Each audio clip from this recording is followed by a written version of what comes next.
Very quick, let me reveal some of the secrets as far as the accounts are concerned, where probably you have your money out there and you are promised heaven on earth and you feel like, oh my goodness, I'm getting the best deals out there. Today I'm going to share with you 5 accounts that you should not save your money into, because guess what? It doesn't give you the best out of your money. And remember one thing before I even say anything on this.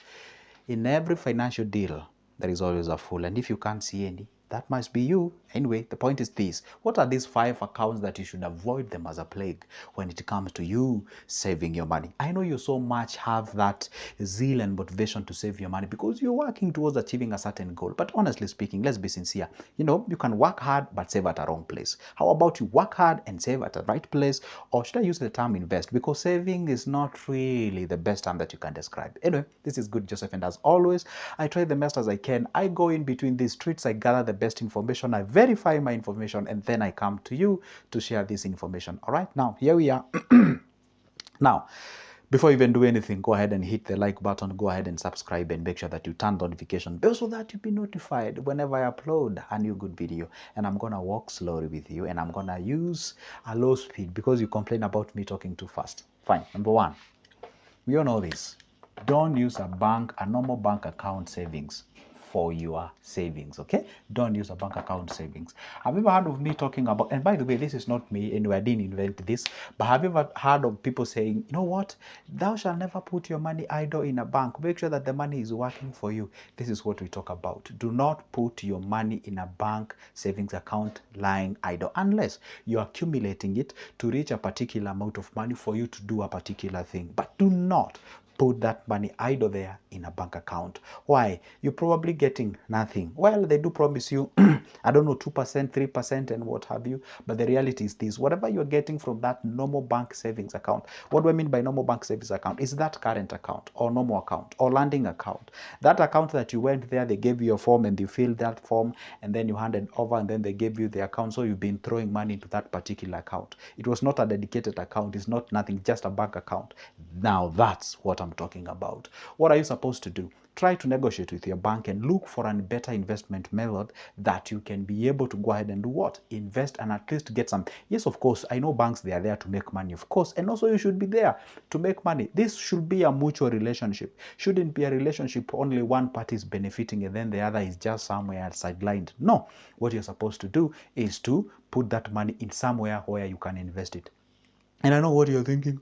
Oh, Joseph, I usually don't have the courage to invest. I fear a lot. I am paranoid and all those kind of things. Let me ask a very simple question. Who told you that money that you left in a bank, it is just lying idle somewhere waiting for you to come and withdraw it? No. Bank by law, they are allowed. In Kenya, they're regulated by the Central Bank of Kenya. If you go to US, they're regulated by the Fed. In your country, there must be a central bank. That particular central bank tells those banks, anyway, go get that money that has been deposited to you and invest it. All right, provided make sure that people's money is safe and secure. So they take that money, they go and invest it. And now the problem is that there's nothing wrong with them investing. The problem is whatever they get, they don't give any of you a dime. So if they are risking your money and you are getting nothing, so how about you risk your money and you get something? That is very simple. And by the way, that statement I was given by my mentor. When he told me that, my mind changed completely, because I never used to think like that. Because I used to think back then, how many of you back then when you're young, you used to ask yourself, how do banks make money? And I came to realize, oh my goodness, they are lending this money, they are investing in bills, they're investing in bonds. When I tell you invest on these bonds, you are, oh my God, I don't trust this government gonna do what. Either way, if government dares to default and collapse, I'm telling you, even that money that you have in a bank is not even safe. Anyway, that would be a topic of another day. Anyway, the point is, please don't have that money lying idle in that that bank savings that usually open out there. All right, that first account. The account number 2, where you shouldn't save your money, is the account called fixed deposit. Fixed deposit. And you know what? After they realize that you have a substantive amount of money in a bank, and then they see, okay, you have some cash and what have you, then they can either email you, or maybe they call you, or maybe when you're there asking maybe other options in terms of the account that you can open there. This is the first account that they usually give you. Okay, although nowadays they are giving it different names. I don't know what. I don't want to mention them because if I mention them, it means that I'm talking about specific banks, okay? And I'm not here to create any grudge. Now, the point is the fixed account. Why am I discarding the fixed account? I'm discouraging it because whatever the interest that they give you is usually way lower compared to the inflation. Okay, Joseph, what is inflation? Okay, fine. Inflation is a situation whereby the purchasing power of your money loses. What do I mean? Like when we say the inflation of a country is 5%, we simply mean that your money in that stretch of the year lost the power of purchase by 5%. If something was worth, say, 100 shilling or 100, whatever dollars, whatever the thing it is, and there was a 5% inflation, it means that thing that you could have bought, maybe say this pen at 100 shilling, it is costing 105. That is that 5 shilling increment. Okay, or we can simply say you have 100 but you literally have 95 shilling, or rather 95 shilling. That's what you have. The 5 shilling has actually been lost. The 5% of this 100 has actually lost the power of purchase. 1, 2. So it's either you add 5 shilling on top of this so that you can purchase this pen. And that is why you find the price of products and commodities keep on increasing. That is what we call. And that's why I tell people, yes, if you go to your bank, you realize the money still is intact. If it's 100,000, it's still 100,000. But the inflation was around 5%. You lost 5,000. So that money is not 5,000. It's not 100,000. It's actually 95,000 because 5,000 is not there. Yes, you will see it by electronically, you'll see it's 100,000. But if you were to withdraw that money and go purchase something that was costing 100,000, you'll be required to top up 5,000 for you to purchase that thing. So this fixed account, they give you 6. In Kenya, they give you 6, 8 to 10 or something of sort. Some will tell you 12, whatever, but I usually question this a lot, okay? Now, the point is, let's say they give you even this 6% or even this 8%. This 8% is pre-tax. Is pre-tax. Pre-tax meaning before tax. So this 8%, you have to deduct 15% on the interest to the government. To the what? The government. This 8%. So maybe this interest will go back to say something like 6, or maybe let's say 5.5 or something of sort. And now we are talking about 8. Rarely will you get that percentage. Now, if you can imagine, there was a time inflation in Kenya was around 9.7. So almost double-digit figure. And you're getting 5.5%, the inflation is 9. You're still losing money. They give you 6%. That those the inflation costs, the taxes and what have you. If you were to remove the taxes here, maybe they remove something like 2%. 2%, you remain with 4%, and the inflation is 5%, so you're still at -1. So still your money has lost 1% of it. So if it was 100K, you still have the 99,000. Okay, you get what I'm saying. Now the point is this: it's always good to understand the fixed deposit do not give you the best return as far as your money is concerned. And I'm going to show you what these people do. They tell you, oh, okay, you have 1,000,000 shilling. Okay, you can go ahead and fix.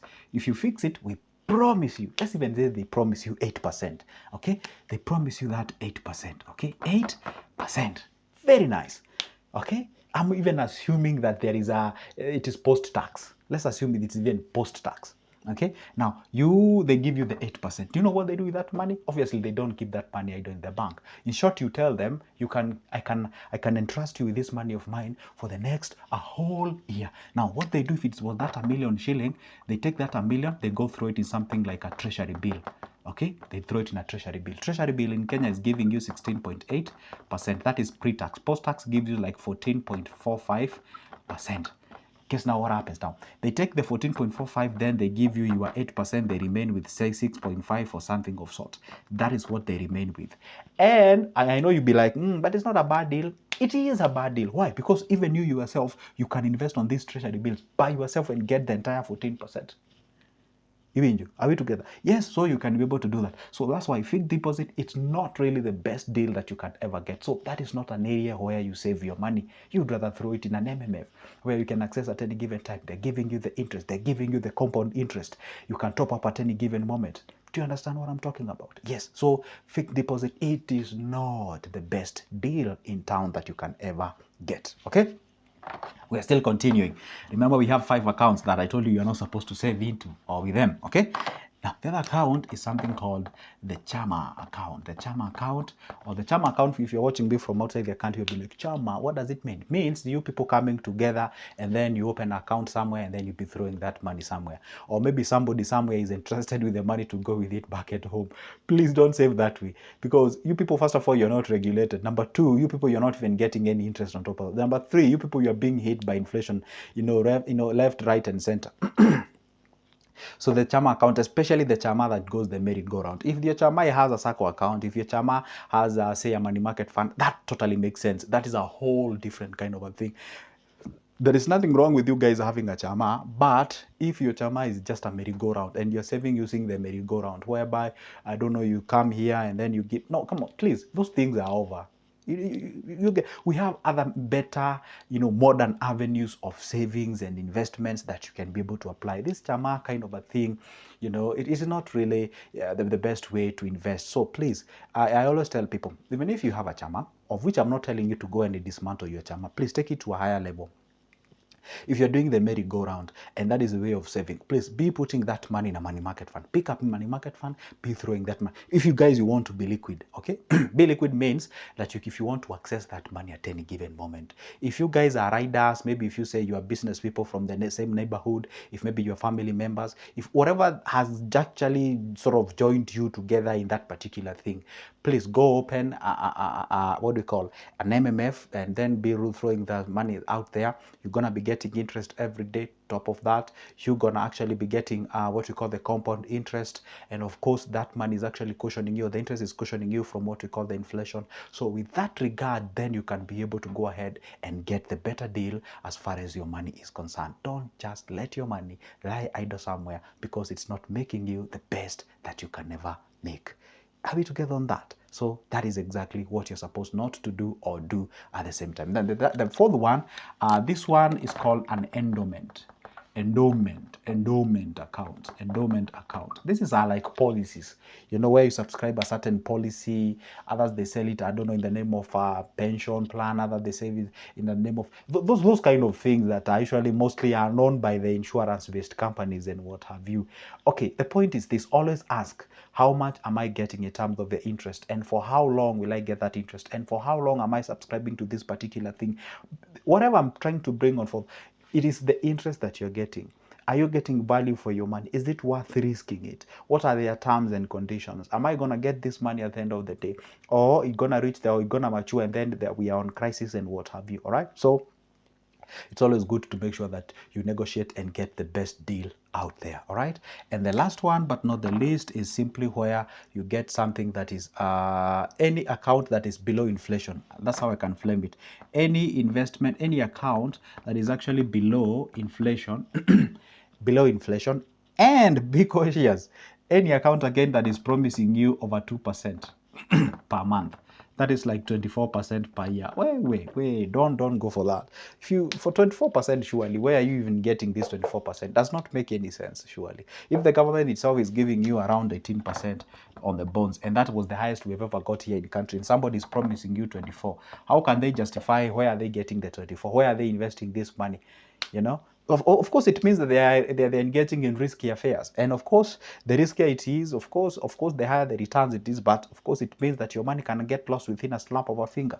So it's always good to move with that average interest, so that at least they don't overpromise you big interest. So that, and then there are some people who usually invest in or save in these particular areas where they are promised crazy returns. For example, there were a group of people in our city, a new city in Kenya called Eldoret, where they were promised 18% per month. Surely 18% per month multiplied by 12, that's like 216. Can you imagine getting 216 return per year? Surely, even if you've never invested, just ask yourself, does that even make sense in the first place? Be very, very careful before you pick these accounts to save your money. Why don't you guys feel the pinch? This is your money. This is your dear cash. It's the money that you've tried the best as you can. You've gathered this money, and then why are you just throwing it over the board? In the name of getting those returns, and then you're risking everything. So anyway, those with you are 5 accounts. Never save your money with. Simple as that. For now, it's a goodbye, but don't forget, if you would like my personal guidance services, or if you'd like my booklet, my number is always on the description of this specific video. Grab it. Let's talk business. For now, it's a goodbye, and see you in the next one.